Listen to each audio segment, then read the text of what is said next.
বাংলাদেশের পুরখা গণতন্ত্রের জন্য কতটা দরকার ছিল, সেই সব কিছু মিলে আজকে আমরা সবই হারিয়ে ফেললাম। এই যে অপূরণীয় ক্ষতি বাংলাদেশের আজকে, এই অপূরণীয় ক্ষতিটা আসলে কোনো কিছুতেই শুধরানো যায় না। আজকের এই অস্থির রাজনীতিতে ওনাকে ভীষণ প্রয়োজন ছিল। একটা বার যদি উনি সরি বলতেন, ওই ফ্যাসিস্ট তাকে হয়তো বিদেশ পাঠাতেন বা মানুষের সামনে তাকে অপরাধী সাব্যস্ত করতে পেরে বিকৃত হাসি হাসতেন, কিন্তু উনি সেই সুযোগটা দেন নাই। এই যে উনি যে সুযোগটা দেন নাই, এটাই গণতন্ত্র।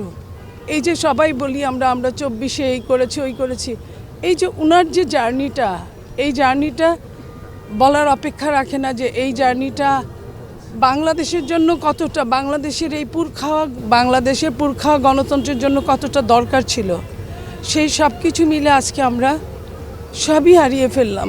আসলে একজন মানুষ যখন চলে যান, শোনার পরে মনে হয় না ওই দিন যতটা কষ্ট হয়, তার চেয়ে আমার ধারণা যে দিন যত যায় ততটা মানুষ শূন্যতাটা বুঝবে। আমরা এই মুহূর্তের ওনার এই যাওয়াটাকে আমরা হয়তো ওইভাবে বুঝবো না, ওইভাবে না বুঝে আমরা আমাদের নির্বাচনটাকে সামনে, উনি যে কথাগুলো আমাদের জন্য বলে গেছেন, উনি গণতন্ত্রের জন্য যে ত্যাগটা করেছেন, সেই ত্যাগটাকেই আমরা মনে রাখবো।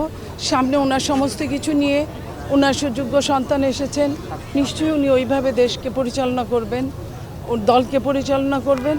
এবং আমাদের মনে হয় যে আল্লাহ আমাদের সবাইকে তো চলে যেতে হবে, আমি যাব, আপনি যাবেন, উনি চলে গিয়েছেন, তারপরেও কথা থেকে যায় যে মানুষটার এই যে অপূরণীয় ক্ষতি বাংলাদেশের আজকে, এই অপূরণীয় ক্ষতিটা আসলে কোনো কিছুতেই শুধরানো যায় না।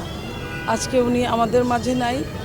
আমরা এইটুকু বলতে পারি, আপনারা সবাই ওনার জন্য দোয়া করবেন। আমরা আসলে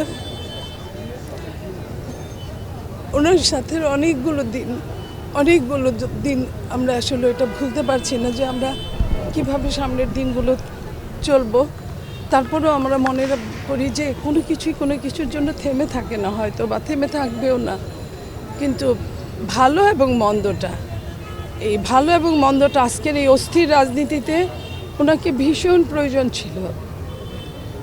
ওনার এই প্রয়োজনটা হয়তো আল্লাহ ভালো মনে করেছেন, এটাই হতে পারে। তবে এই গণতন্ত্রটা চলমান করার জন্য ওনার কোনো বিকল্প হয় না। সারাটা জীবন একজন গৃহবধূ থেকে সারাটা জীবন দেশবাসীর জন্য দিয়ে প্রমাণ করে গেছেন যে মানুষ চাইলে কি না পারে, অনেক কিছু পারে।